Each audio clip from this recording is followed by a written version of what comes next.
آج کا جو موضوع سخن ہے جس کو آپ نے اور آپ کے 92 چینل نے جس کا اہتمام کیا ہے، یہ ذکر ہے کس کا؟ حضور انور صلی اللہ علیہ وسلم کے رب کی رحمت کا ذکر ہے۔ ٹھیک، ذکر و رحمت رب کا، تو اللہ تبارک و تعالیٰ نے رب کا جو فرمایا ہے، یہ ایک پیار کا کلمہ حضور انور صلی اللہ علیہ وسلم سے فرمایا ہے۔ سبحان اللہ۔ اور حضرت زکریا علیہ السلام کے جو فضائل مبارکہ ان آیات مبارکہ میں، جن کو قبلہ پروفیسر صاحب نے اور علامہ صاحب نے فرمایا ہے جن کے بارے میں، تو طالب علم کی حیثیت سے میں تھوڑا سا عرض کرنا چاہوں گا کہ حضرت سیدنا زکریا علیہ السلام کے جو فضائل اللہ تبارک و تعالی نے فرمائے ہیں، اس میں ایک تو یہ فرمایا ہے کہ میں نے اس پہ رحمت کی، نمبر 2 کہ اس حضرت زکریا کو عبدہ اپنا بندہ فرمایا، اور تیسری جو کفالت والی بات تھی کہ کفلہا، کس کی کفالت؟ یہ اس کی کفالت فتقبلہا ربہا بقبول حسن، یعنی اس ولیہ کی، اس اولو العزم ہستی کی کفالت حضرت زکریا علیہ السلام کو عنایت فرمائی گئی، جس کو اللہ تبارک و تعالی نے قبول حسن کی طرح قبول فرمایا تھا۔ سبحان اللہ۔ اور یہ حسن انتخاب جو تھا، حسن انتخاب یہ دونوں طرف سے تھا، حضرت مریم کے لیے بھی حسن انتخاب تھا اور حضرت زکریا کے لیے بھی حسن انتخاب تھا۔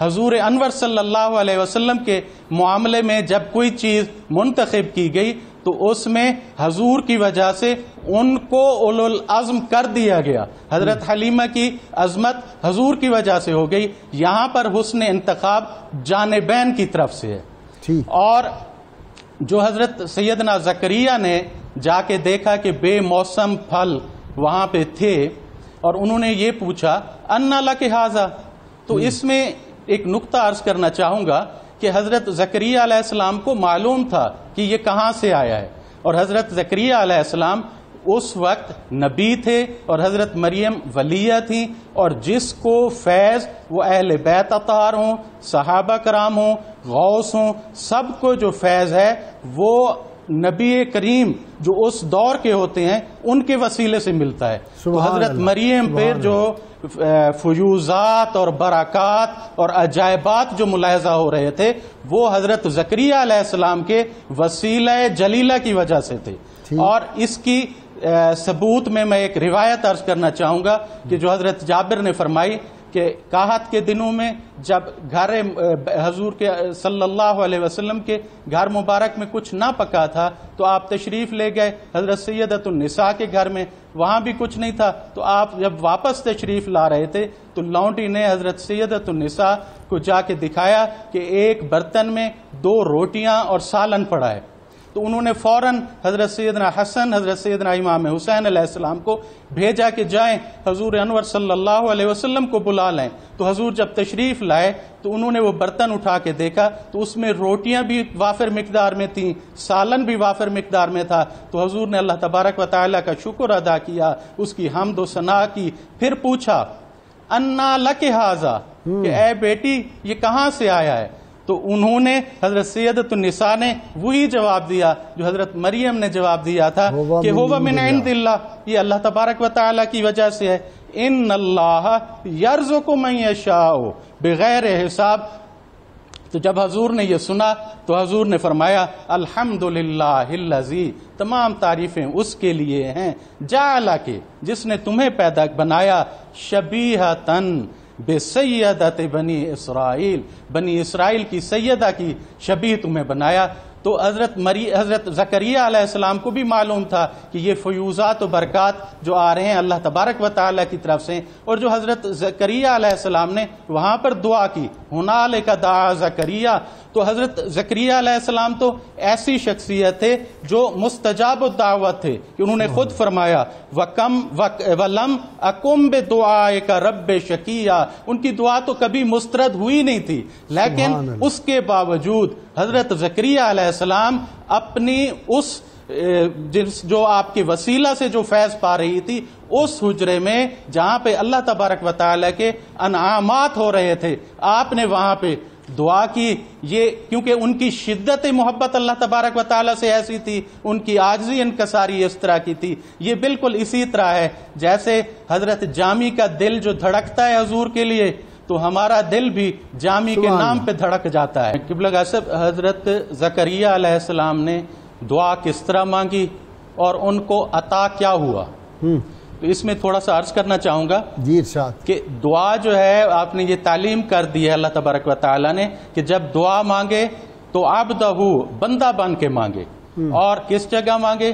اس جگہ مانگے جہاں پر اللہ تبارک و تعالیٰ کے انعامات ہوں. اور کیسے مانگے؟ نداءً خفیہ کی طرح مانگے. اور کیا کرے؟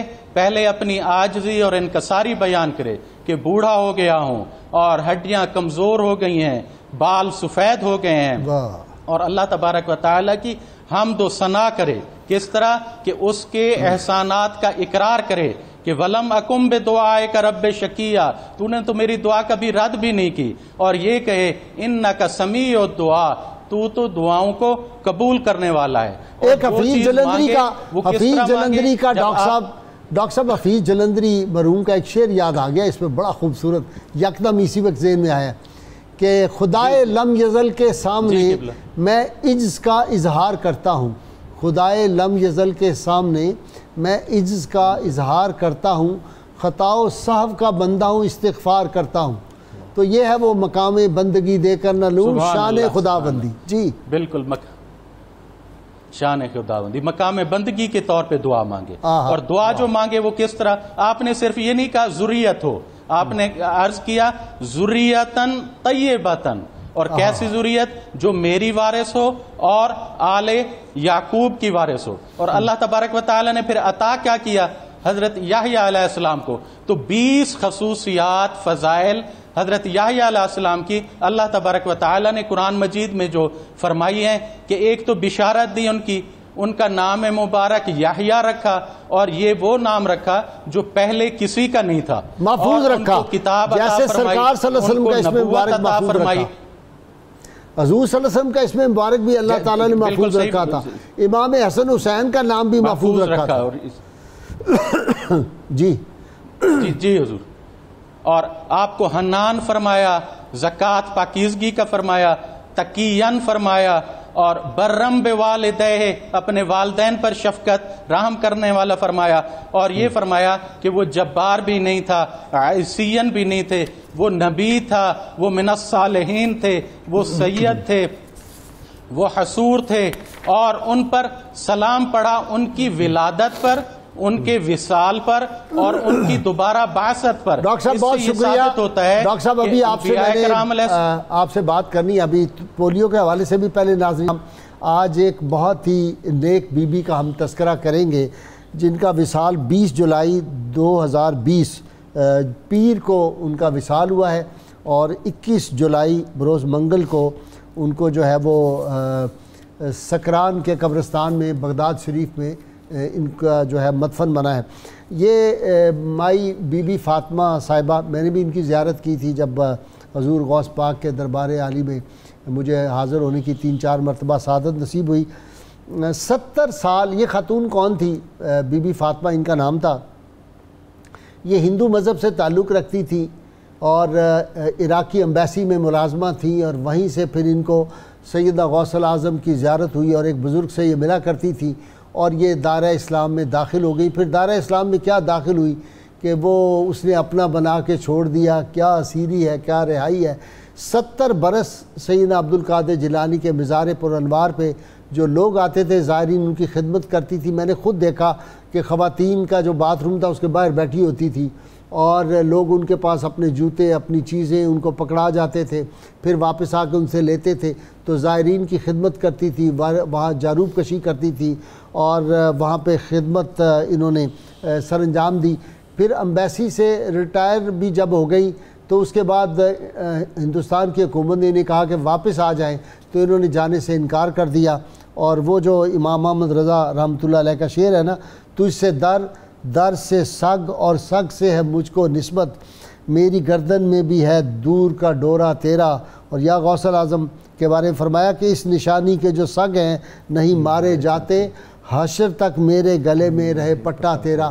تو وہ جو انہوں نے گلے میں غلامی کا ایک پٹا ڈالا ہوا تھا اس کو انہوں نے خوب نبھایا، اور جو لوگ ان کو خدمت کر جاتے تھے نا لوگ وہاں میں نے دیکھا پیسے وغیرہ بھی ان کو دے جاتے تھے تو یہ آگے لوگوں کو تقسیم کر دیتی تھی، جو لوگ گفٹ ان کو دیتے تھے ان کو تو ضرورت ہی نہیں تھی، اکیلی جان تھی تو لوگوں میں گفٹ تقسیم کر دیتی۔